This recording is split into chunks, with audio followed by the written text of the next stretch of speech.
কবুতরের ডিমের খোসা যদি কোনো অংশে ভেঙে যায় তাহলে সেই ডিম থেকে কিভাবে বাচ্চা ফোটাবেন অথবা সেই ডিম থেকে বাচ্চা ফুটবে কিনা তার আজ একটি ভিডিও দিলাম। আমরা যারা কবুতর পালন করি মাঝে মাঝে তারা এই সমস্যাটার মধ্যে পড়ে যায়। অনেক সময় কবুতর মারামারি করার কারণে কবুতরের ডিমের কোনো সাইডে ভেঙে যেতে পারে, অথবা কবুতরের যদি শরীরে ক্যালসিয়ামের ঘাটতি থাকে তাহলে ডিমের খোসাটা অনেক পাতলা হয় এবং কবুতর যখন ডিমে তা দিতে যায় তখন ডিমটা কোনো অংশে ভেঙে যায়। অনেকে ভুল করে এটা ভেবে ফেলে যে ডিমের খোসা যেহেতু ভেঙে গেছে তাহলে এই ডিম থেকে আর বাচ্চা হবে না। তবে না, এই ডিম থেকে বাচ্চা ফুটবে যদি এই ডিমটা সম্পূর্ণ ভেঙে না যায়।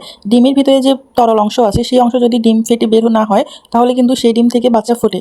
তাহলে চলুন জেনে নিই এই ভাঙা ডিম থেকে কিভাবে বাচ্চা ফোটানো যায়। যখনই দেখবেন যে ডিমের কোনো অংশে হালকা ফাটল ধরেছে অথবা খোসাটা কোনোভাবে ফেটে গেছে, তখনই সাথে সাথে সেই ডিমটা খাঁচা থেকে বের করে নেবেন এবং ডিম যখন বের করবেন খাঁচা থেকে তখন অবশ্যই প্লাস্টিকের ডিম ব্যবহার করবেন। কবুতর যেন সেই ডিমে তা দেয়, কারণ কবুতর থেকে এভাবে ডিম নিয়ে ফেললে কবুতরের খাঁচা যদি খালি থাকে তাহলে কিন্তু কবুতরের খাঁচায় পরবর্তীতে ডিম দেওয়ার পরে কবুতর সেই ডিমে তা দিতে চাইবে না। তাই খাঁচা থেকে যখনই ডিমটা বের করবেন তখনই কবুতরের খাঁচায় প্লাস্টিকের ডিম দিয়ে রাখবেন।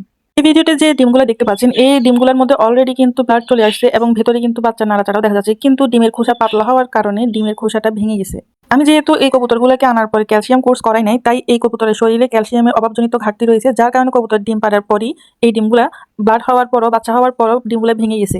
কবুতরগুলো নিয়ে আসার 3 দিন পরই কবুতরগুলো ডিম দিয়ে দিয়েছিল, যার জন্য এদেরকে আমি আর ক্যালসিয়াম কোর্স করাইতে পারি নাই। আর ক্যালসিয়ামের অভাবের কারণে কিন্তু ডিম আসে। তারপর কবুতর যদি ডিম পারে সেই ডিমগুলো একবারে তুলতুলে নরম থাকে, অথবা কবুতর ডিম পাড়ার পর যদি তুলতুলে নরম নাও থাকে তাও কিন্তু খোসাগুলা পরবর্তীতে ভেঙে যায়। কবুতরের শরীরে ক্যালসিয়ামের অভাবে এবং অপুষ্টিকর জনিত খাবার খাওয়ার কারণে কবুতর কিন্তু খুব দুর্বল থাকে এবং ওই শরীর দুর্বল অবস্থায় কবুতর যদি ডিম পাড়ে তখন এই ডিমগুলো এইভাবে অপরিপূর্ণ থাকে, নরম ডিম থাকে, ডিমের খোসা একদম ভেঙে যায়। তাই কবুতরকে অবশ্যই মাসে 2 বার ক্যালসিয়ামের কোর্স করানো উচিত। 5 থেকে 7 দিন অবধি কবুতরকে মাসে 2 বার করে ক্যালসিয়াম কোর্স করানো উচিত। ক্যালসিয়াম কোর্স করানোর পাশাপাশি অবশ্যই প্রত্যেকদিন কবুতরকে ভালো পুষ্টিকর খাবার দিতে হবে।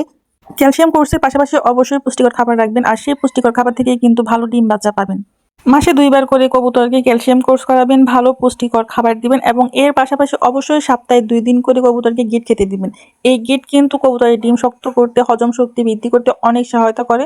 তাই অবশ্যই কবুতরকে গিট খাওয়ার জন্য দিবেন। সপ্তাহে অন্তত 2 দিন করে কবুতরকে গিট খাওয়াবেন। আমার এই কবুতর জোড়াটা আনার 3 দিন পরই কবুতরটা ডিম পেড়ে দিয়েছিল। দেখেন ভিতরে কিন্তু ব্লাড দেখা যাচ্ছে এবং বাচ্চাও দেখা যাচ্ছে।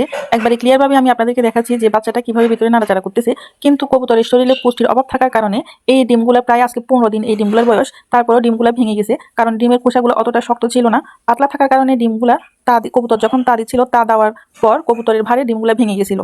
কবুতরকে জোড়ায় বসানোর আগে অবশ্যই ক্যালসিয়াম কোর্স করানো উচিত এবং ডিম যদি কোনোভাবে এভাবে ভেঙে যায় অথবা ডিমের খোসা যদি কোনোভাবে ফেটে যায় তাহলে ওই ডিমগুলো নিয়ে সেই ফাটা অংশে চুন ব্যবহার করবেন। চুন আলতো করে চুন লেপে দিবেন। সেই চুন যখন শুকাবে তখন ডিমের কবুতরের খাঁচায় প্লাস্টিকের ডিমটা বের করে এই ডিমটা দিয়ে দিবেন। তাছাড়া কবুতরের ডিম যদি পুরোপুরিভাবে ভেঙে যায়, কবুতরের ডিমের ভেতরের তরল পানিটা বের হয়ে যায়, তাহলে ওই ডিমটা ফেলে দিবেন এবং সাথে সাথে ওই পেয়ারটাকে আলাদা করে দিবেন। কবুতরের জোড়াটাকে আলাদা রাখার পর ওদেরকে অবশ্যই 2 মাসের জন্য রেস্টে রাখবেন এবং ভালো মানের খাবার দিবেন। সবসময় ভালো পুষ্টিকর খাবার খাওয়ানোর চেষ্টা করবেন। ক্যালসিয়াম, মিনারেল, তারপরে ভিটামিন কোর্স অবশ্যই করাবেন। এই সম্পূর্ণ কোর্স করানোর পর 1 থেকে 2 মাস ওদেরকে রেস্টে রাখার পর তখন আপনি আবার সেই কবুতরকে জোড়া দিতে পারেন। তখন হচ্ছে কি যদি ডিম পারে তখন সেই ডিমগুলো এভাবে আর নষ্ট হবে না, এইভাবে ডিমের খোসাগুলো ভেঙে পড়বে না।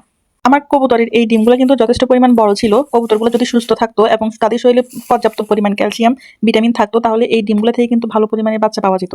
যখনই আমি দেখলাম যে ডিমগুলো হালকা ফেটে গেছে তখনই আমি খাঁচা থেকে ডিমগুলো বের করে নিলাম এবং এগুলোতে চুন প্রয়োগ করলাম। চারপাশে ভালো করে চুন লেপে দিয়ে তারপর ডিমগুলো আমি আবার কবুতরের খাঁচায় দিয়ে দিলাম। আর কবুতরের খাঁচায় এই ডিম থেকে বাচ্চা ফোটানোর ভিডিওটাও আমি আপনাদেরকে সবাইকে দেখাবো।